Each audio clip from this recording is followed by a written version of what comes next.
சட்டப்பேரவை தலைவர் அவர்களே, முதலமைச்சர் அவர்களே, எதிர்கட்சி தலைவர் அவர்களே, இந்த அவையிலே வீற்றிருக்கும் அனைத்து சட்டமன்ற உறுப்பினர்களுக்கும் முதல் கண் வணக்கத்தை தெரிவித்துக் கொள்கிறேன். இன்றைக்கு சட்டப்பேரவையிலே பேசப்பட்ட இந்த தீர்மானம் ஒட்டுமொத்த தமிழக மக்களின் வாழ்வாதாரத்தைக்கும் மிக முக்கியமான ஒரு தீர்மானம்.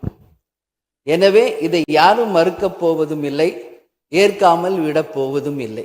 தமிழ்நாட்டிற்காகவும் தமிழக மக்களின் அத்தனை உரிமைக்காகவும் ஒட்டுமொத்த தமிழகமும் ஒன்றாக தான் இருக்கப் போகிறோம், அதற்காக போராடப் போகிறோம். ஆனால் நாம் சற்று இதை பற்றி யோசித்தால், சுதந்திரம் வாங்கின காலத்திலிருந்து இன்றைக்கு வரைக்கும் காவேரி பிரச்சனையும் முல்லை பெரியாறு பிரச்சனையும் தமிழக மீனவர்கள் பிரச்சனையும் தொடர்ந்து பேசிக்கொண்டுதான் இருக்கிறோம். ஒழிய எதற்கும் இதுவரைக்கும் நிரந்தரமாக தீர்வு ஏற்பட்டதாக ஒரு வரலாறு இல்லை என்பதை நிச்சயமாக இந்த நேரத்தில் நான் பதிய வைக்க விரும்புகிறேன். இதற்கு எந்த குறிப்புகளோ படிக்க வேண்டிய அவசியம் இல்லை. இது உணர்வு, நம் மனதிலே ஆழமாக இருக்கும் நம் உணர்வை பதிய வைக்க வேண்டிய இடம் இந்த சட்டமன்றம். இந்த சட்டமன்றமே தமிழக மக்களுக்கானது. தமிழக மக்களின் வரிப்பணத்தில் நடத்தப்படுவதுதான் இந்த சட்டமன்ற இந்த கூட்டங்கள் எல்லாம்.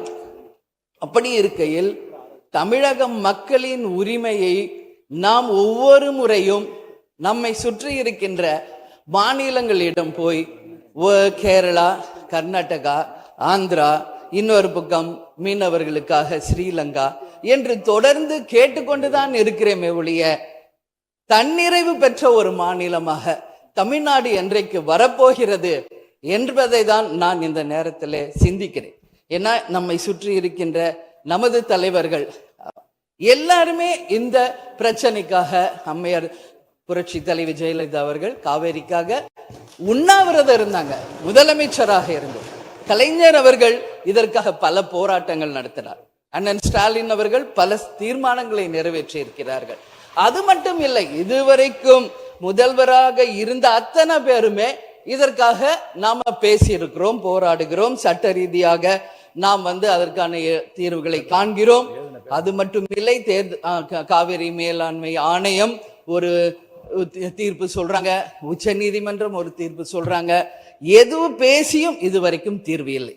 இப்பொழுது முதல்வராக பதவியேற்றிருக்கும் சிவகுமார் அவர்கள் சொல்றாரு, நாங்க பேச தயாராக இருக்கிறோம் என்று.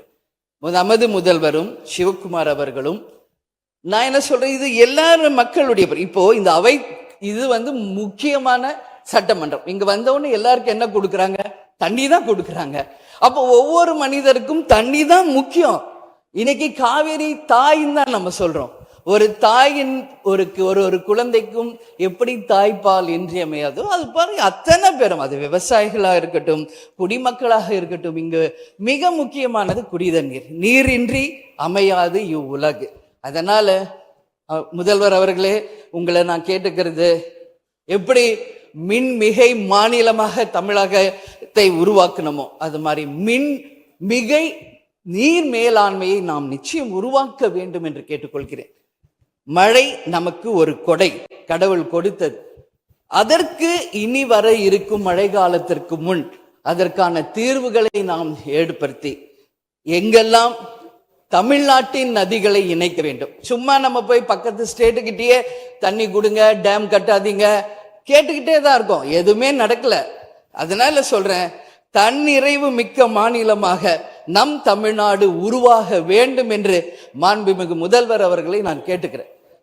தமிழ்நாட்டில் இருக்கிற நதிகளை நாம் இணைப்போம், எல்லா இடத்துலையும் தூர் வாருவோம். வரப்போகும் மழைக்காலத்திற்குள்ள அந்த நீரை எப்படி சேமிக்க வேண்டும் என்பதை நாம முடிவு செய்யணும்.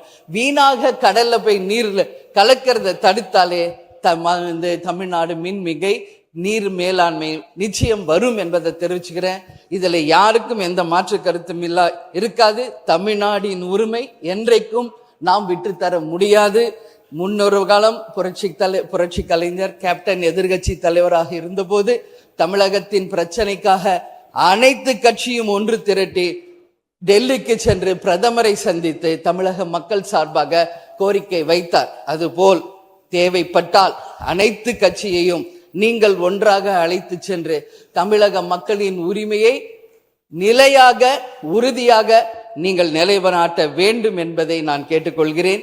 எனவே தேசிய முற்போக்கு திராவிட கழகம் என்றைக்கும் தமிழ்நாட்டின் உரிமைக்காகவும் தமிழக மக்களின் உரிமைக்காகவும் உறுதியாக மேகதாதுவில் அணை கட்டக்கூடாது என்பதிலும் எந்த மாற்று கருத்தும் இல்லை. தீர்மானத்தை வரவேற்கிறேன் என்று கூறி அமர்கிறேன். நன்றி, வணக்கம்.